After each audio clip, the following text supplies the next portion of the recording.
When God created organisms and placed within them evidence or illustrations of his own intelligence by putting in evidence of instinctive behavior and learned behavior, he also put in other evidences of intelligence into organisms. For example, he put memory into some animals and a spectrum of perfection of memory into animals. Some animals don't seem to have any memory at all. In contrast, we have other organisms that seem to have considerable memory. For example, those organisms that we train to go through mazes. Now, they learn to go through the mazes by conditional training, but once they have been conditioned to get to the final end and get the food in the proper manner, they've got to actually be able to remember that sequence. And so, in addition to conditional behavior, these organisms have to have memory in order to display intelligence. But the longer the sequence in a maze, the more the organism has to remember.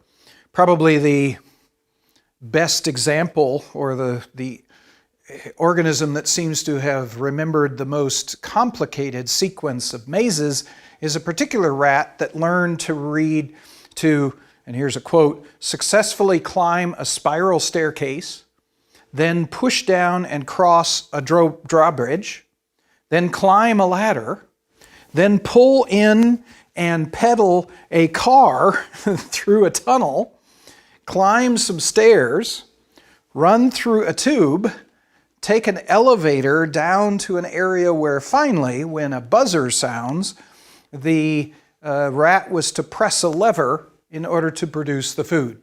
The animal had remembered that entire sequence, which is a considerable amount of memory required. Perhaps the world record on memory is held by the Clark's nutcracker, which buries up to 22 to 33,000 seeds in 7,500 different locations. And over the next few months, over the winter, will in fact remember the locations of those nuts and re-secure them when needed. That's extraordinary. I think that kind of wipes out most every, if not every, human being in terms of memory. So organisms have been given a spectrum of perfection of memory, from those that don't seem to have memory at all to those with extraordinary memory. Other organisms have been given the ability to count. Pigeons and parrots and rats and porpoises and monkeys and apes can actually arrange objects in order. Let's say you've got 1 apple, 2 oranges, 3 pears. They can arrange the plates that these things are on and put them in 1, 2, 3 sequence very consistently, suggesting that they're able to distinguish between 1 object, 2 objects, 3 objects on a tray. Another example, 1 African gray parrot, Alex, could vocalize the numbers 2 through 6. And at the same time that Alex would say 2, it could actually, it is actually doing that when it's looking at, let's say, 2 apples. So if you showed Alex 6 objects, Alex would vocalize 6, say 6 in response. So it seems that there's pretty strong evidence there that Alex, at least that particular parrot, could count up to 6 and knew what sound to associate with a particular number. 1 pigeon learned the exact number of pecks necessary to produce a food reward. And in this particular case, what the pigeon was supposed to do was peck on a lever a certain number of times. And if it did it the right number of times, it'd get food. And it might learn for the course of several hours that it takes 35 pecks to get food.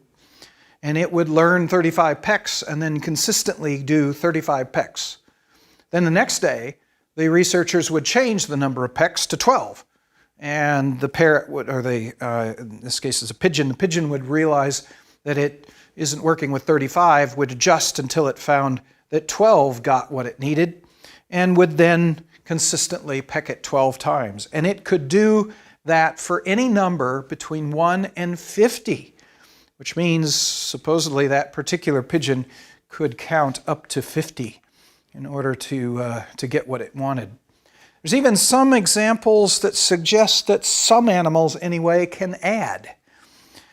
Rhesus monkeys, for example, can be set in such a position that on the opposite side of the room there's a wall, and it could be that one person walks behind the wall, a second person walks behind the wall, a third person walks behind the wall, and then somebody moves the wall aside and only 2 people are there.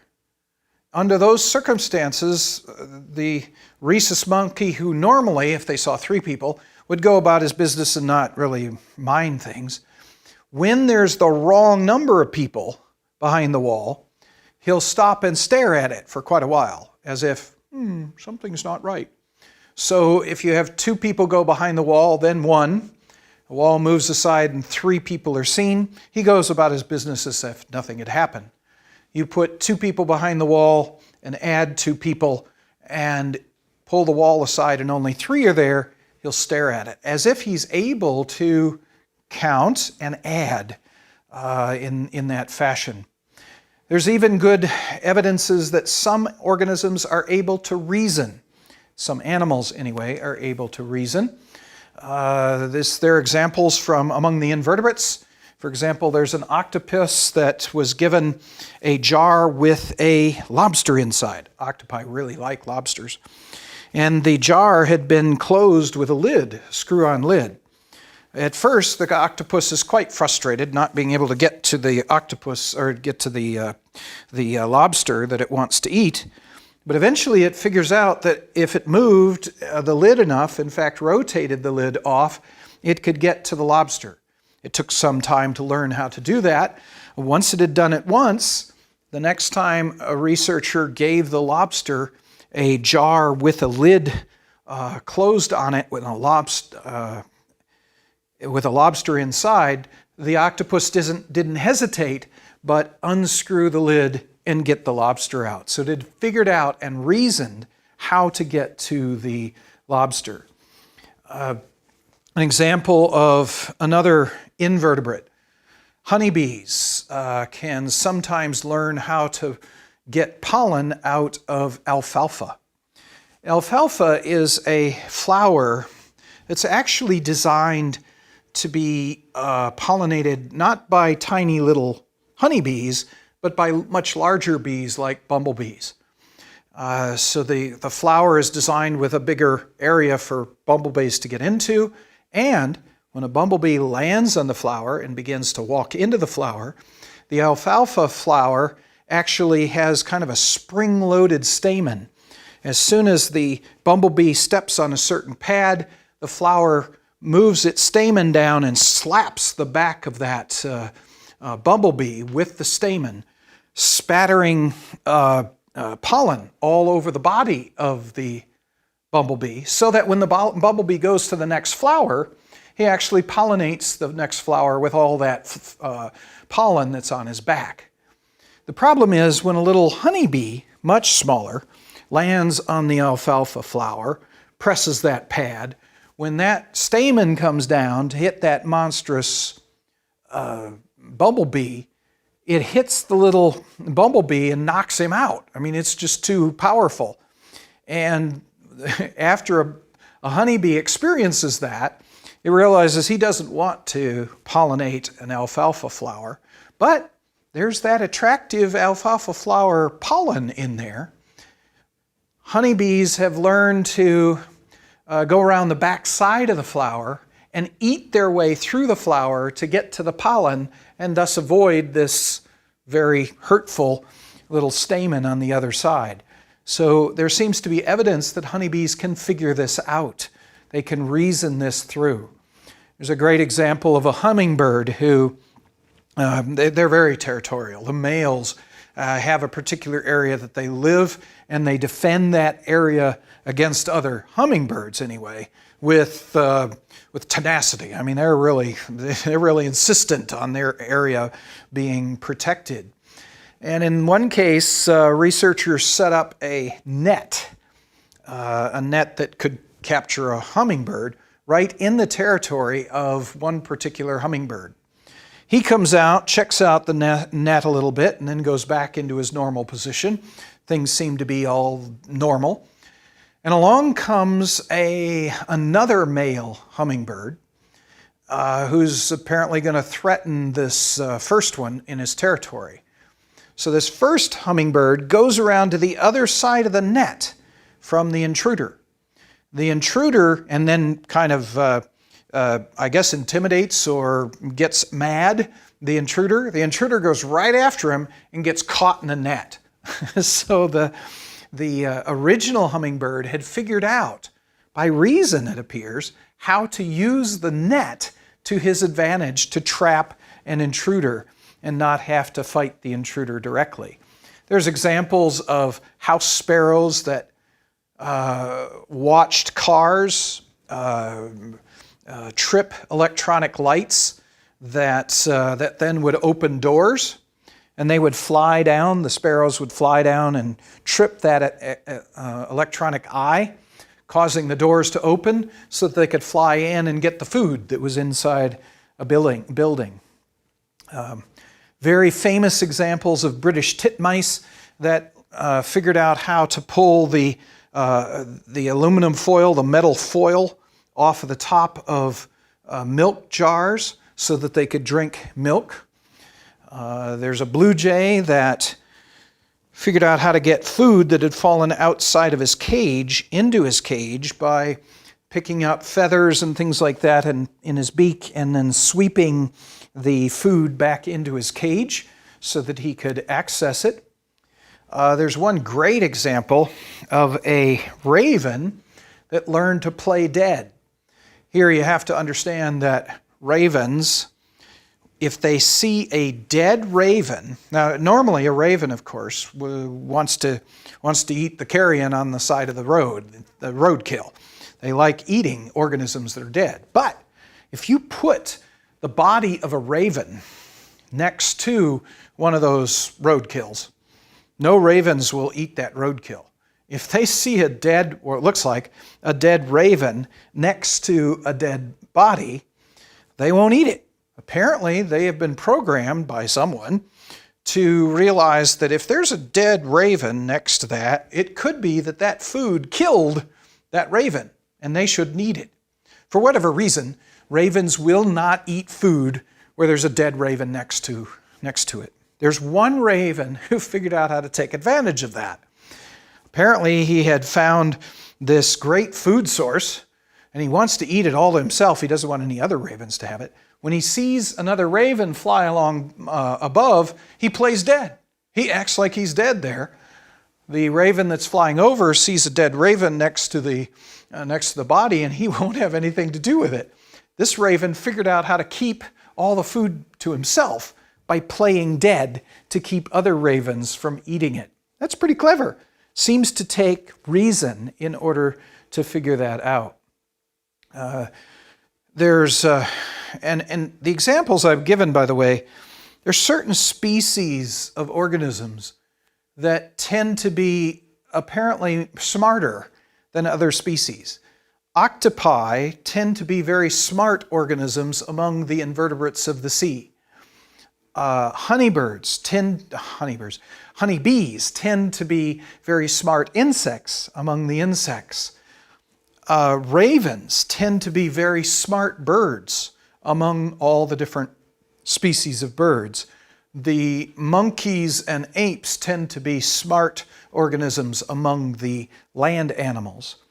And in the case, there's examples of ravens who in fact, a lot of the examples come from situations where there's a person who studies ravens.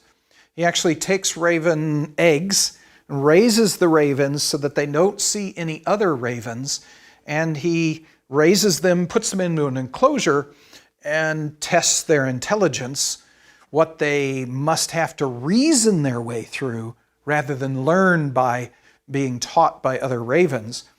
And he would do such things, the researcher would do such things as put food into a tube and seal one end of the tube where the food is and leave the tube maybe several feet long.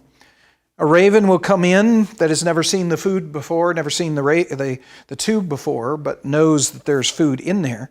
Will go to one end that he can see in and see the food all the way at the other end and maneuver the tube in such a way that he can tilt the tube over on a rock and have the food roll out of the tube and into the open where the raven can get it. Such reasoning as that, figuring out how to solve a problem, is really quite extraordinary. There's an example of a crow who figured out how to break open a palm nut that he can't break open himself by taking the palm nut and dropping it on a street with cars running back and forth. The cars would hit it and eventually break the palm nut, and the crow could go down and eat the food out of the palm nut. My my favorite example of smart ravens, anyway, was this same researcher that raised these ravens had seen a research report of someone working with monkeys. And this person had tested the intelligence of monkeys by putting food, dangling food on a string, the end of a long string, from the typical sitting place of some monkeys.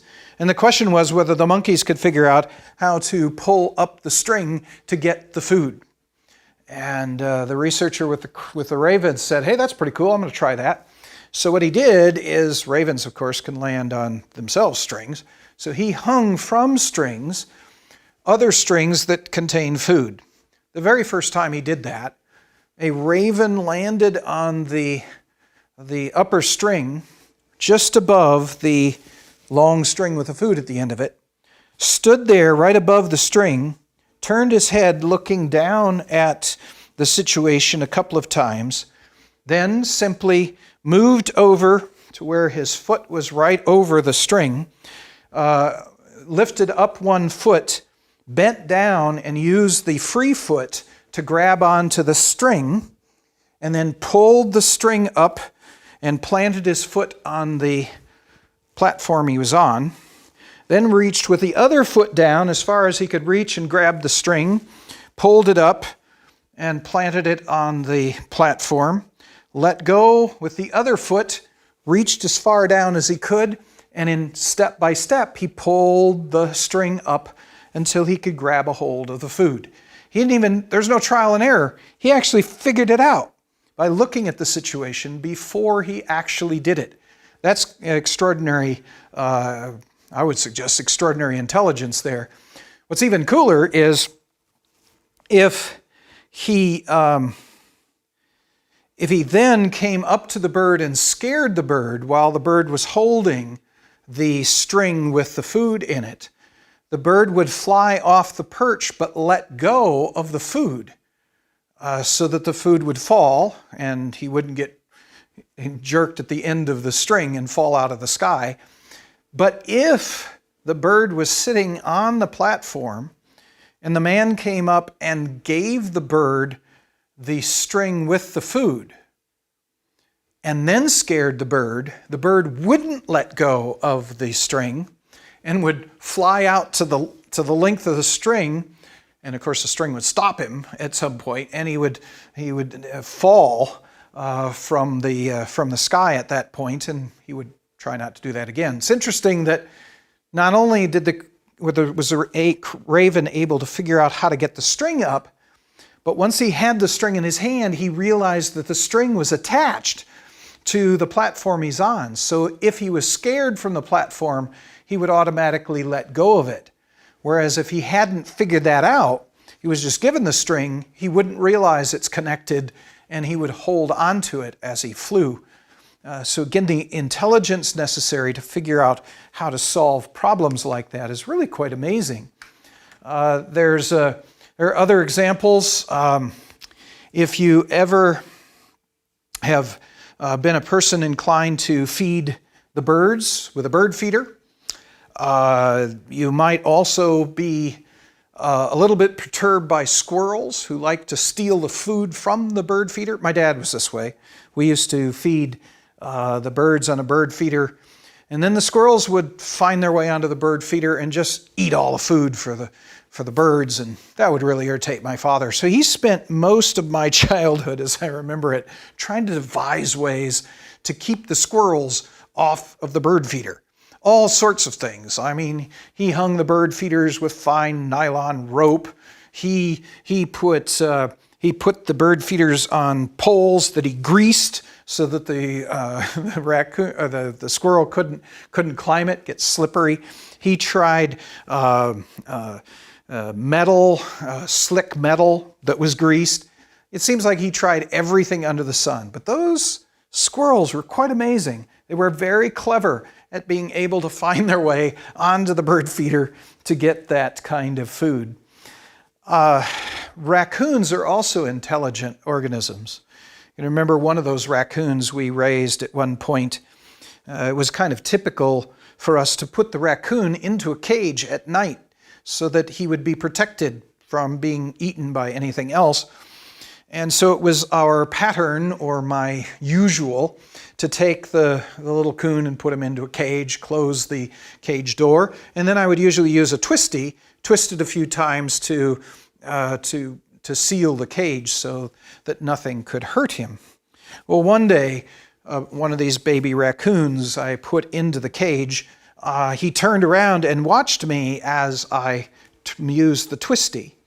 Before I walked away from the cage, he reached through the bars of the cage and grabbed the two open ends of the twisty and proceeded to untwist it in the opposite direction as I had twisted it 3 times.